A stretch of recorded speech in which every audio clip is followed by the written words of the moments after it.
The topics I'm going to teach are vectors, calculus, kinematics. These are the topics I'm going to teach. Now let's start with the vectors. Physical quantities like length, time, velocity, acceleration, force. These all are physical quantities. Are if you don't understand the word physical quantities, okay, I think you understand the word quantity. Quantity is something measurable.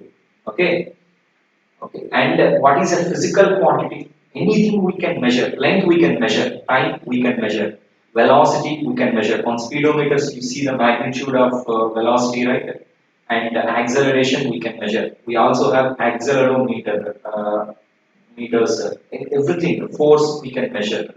So anything that is measurable is called as quantity. And what is a physical quantity? Physical attribute is anything which can be imagined with our senses.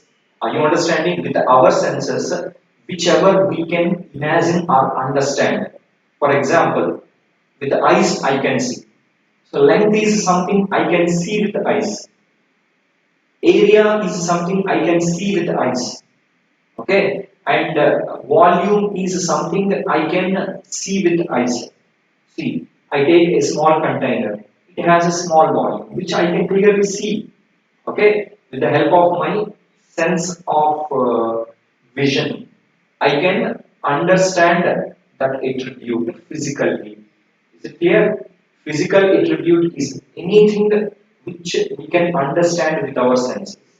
Coming to force, we can understand the strength of a force with the pain or the sensation of touch, isn't it? So this is again a physical attribute, force. Coming to velocity.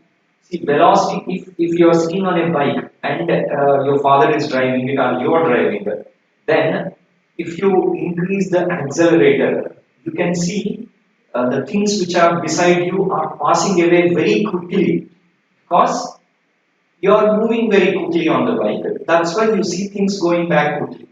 So that you can see and understand that your speed or velocity is more, right? That is something you can see and understand. Again, that's why velocity is also a physical attribute. Anything we can feel, see, or imagine and understand it. For example, I started a class at some point of time, at an instant, and I ended it till an extent. So there is a duration of time which I can understand. This is not something I can see. Time is not something I can see, but time is something I can feel. Even that is a physical attribute. Okay? Any physical attribute or anything our senses can understand. Okay? Like how what we see or what we feel. Okay? These physical attributes, if it is measurable, okay, measurable means it will become a quantity. Okay, so any physical attribute which is measurable is called as a physical quantity. Am I clear with the idea of what a physical quantity is? Now I am going to dictate what is meant by a physical quantity. Any attribute that can be understood by our senses, by seeing or by feeling or by sensation of touch, then such an attribute is called a physical attribute. Any physical attribute which is measurable or quantifiable is called as a physical quantity. Example, area, volume, velocity, force. So these are the examples of physical quantity. If we wanted to master any topic of physics, be keen on understanding the physical quantities related to that topic or chapter. And if we wanted to master a topic of maths, then be keen on understanding the functions and the mathematical operators related to that maths topic. Understanding physical quantities means being able to understand them completely the way they are. So if we wanted to understand a physical quantity, we have to understand it in all possible ways. Measuring is one thing, but there might be something else. There is another thing you can do to understand a physical quantity other than measuring. That is understanding its direction. So if I had to understand a physical quantity called as length. Measuring alone is not sufficient. Direction is also important. Am I clear? This is not the case for all physical quantities. For some physical quantities, we to understand it completely, measuring them is sufficient. But for some physical quantities, measuring them alone is not sufficient. To understand their direction is also important. Based on that, physical quantities are classified into different types.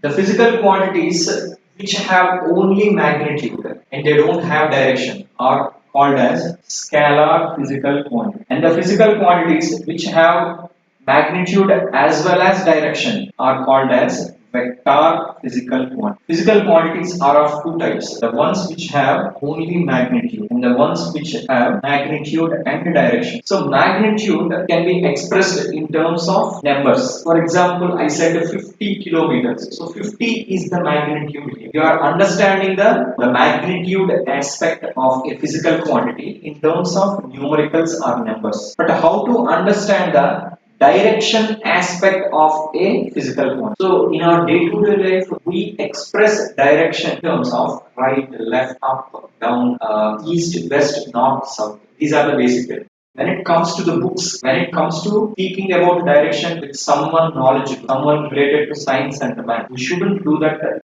Instead, that has to be understood in a scientific way, a mathematical way. That is where physics and vectors have the link. So some physical quantities which have only magnitude are these, some physical quantities which also have both magnitude and direction are these. So let's get into the mathematics of vectors. Vectors are anything which have magnitude and direction. Vector physical quantities are simply vectors. So the geometrical representation of vectors. How vectors can be represented on geometrical planes like paper on which you are writing or the board on which I am writing. On these planes, how we can represent vectors. Representing means how to draw vectors so that others can see and understand. This is how a vectors is represented. By looking at this, it might look like a ray. A ray has one end point and on the other end it extends infinite. It means it does not have a finite length. This is called as directional line segment. It is nothing but a line segment with direction. We know vectors have magnitude and direction. Then this geometrical representation should also have magnitude and direction, right? The length of this directional line segment represents the magnitude. How the direction of vector is represented by this? It's the orientation. See, it is oriented in some manner. It can be like this, it can be like this, it can be like this. The orientation of the directional line segment represents the direction of vector. Orientation is nothing but how it is aligned. Okay, how it is pointed out, how it is tilted. That is what is its orientation. Tilting. It can tilt like this, it can be like this, it can be like this. Any sense. It need not be necessarily in this sense. The orientation of the directional line segment represents direction of vector. So that's how vectors have magnitude and direction, and its geometrical representation also have magnitude and direction. The length is its magnitude, the orientation is its direction. Okay, and I am concluding the class for today.